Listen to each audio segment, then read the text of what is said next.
saya Dia Patricia dari kelas Hukum Tata Negara B. Materi yang akan saya bawakan pada kali ini yaitu munasabah ayat dan surah. Yang pertama, pengertian munasabah.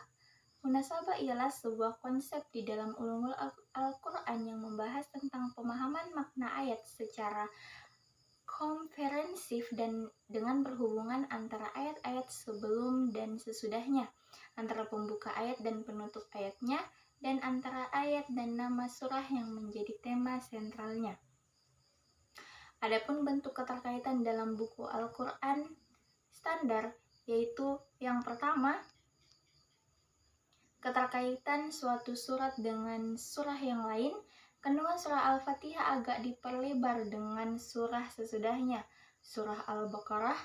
Jika surah Al-Fatihah ringkasan Al-Quran, maka surah Al-Baqarah adalah ensiklopedi Al-Quran, yakni ringkasan panjang dari kandungan Al-Quran.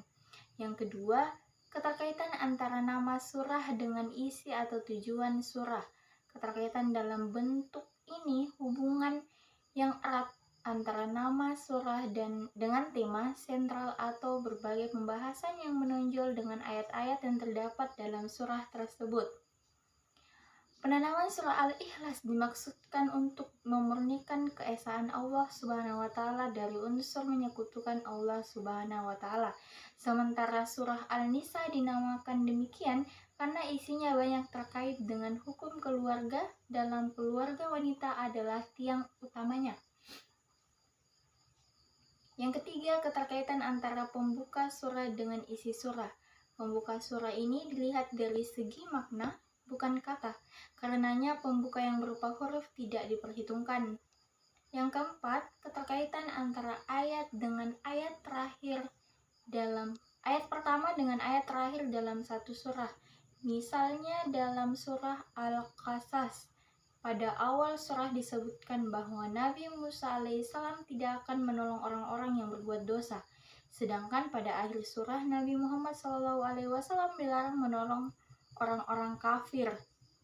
Jalal al-Din al-Suyuti 1979, volume pertama 111. Pesannya adalah bahwa Nabi SAW diperintahkan untuk mengikuti sikap nabi-nabi terdahulu dalam menghadapi kaum pendurhaka. Yang kelima, keterkaitan suatu ayat dengan ayat yang lain. Keterkaitan antar ayat dapat dilihat dari ayat sebelum dan sesudahnya maupun ayat-ayat yang terkait dengan masalah yang sama. Ayat pertama dari surah Al-Mu'minun memberikan informasi tentang keberuntungan bagi orang yang benar-benar beriman. Ayat-ayat selanjutnya berkenan dengan karakteristik orang yang benar-benar beriman tersebut.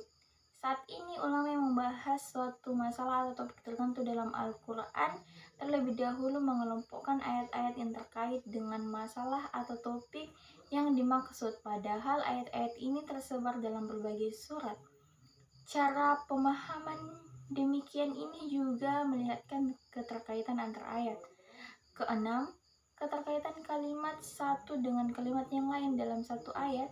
Para ulama menemukan keterkaitan dalam hal kalimat-kalimat yang saling berpasangan, kalimat-kalimat yang saling berlawanan, dan kalimat yang memindahkan pembicaraan ke pembicaraan yang lain masih ada keterkaitannya. Al-Biqai 2 ayat 2-5. Yang ketujuh, keterkaitan antara ujung ayat dengan isi ayat. Ini adalah bentuk uraian yang diakhiri dengan kesimpulan atau saran-saran. Dan yang terakhir adalah keterkaitan antara penutup surat dengan awal surah. Sebagai contoh, di akhir surah Al-Fatihah dinyatakan petunjuk jalan yang lurus serta pembagian kelompok manusia yang mengikuti jalan tersebut maupun enggan mengikutinya. Di awal surah Al-Baqarah, jalan yang lurus tersebut dijelaskan dengan kitab Allah, nama lain dari Al-Quran. Sedangkan ayat sesudahnya mengemukakan ciri-ciri orang yang bertakwa, orang yang kafir, dan orang yang munafik. Ketiga kelompok merupakan penjelasan dari orang mendapat petunjuk, orang yang menyesatkan hingga mendapat kutukan Allah, dan orang yang tersesat. Sekian dari saya. Wassalamualaikum warahmatullahi wabarakatuh. Sudah berapa menit?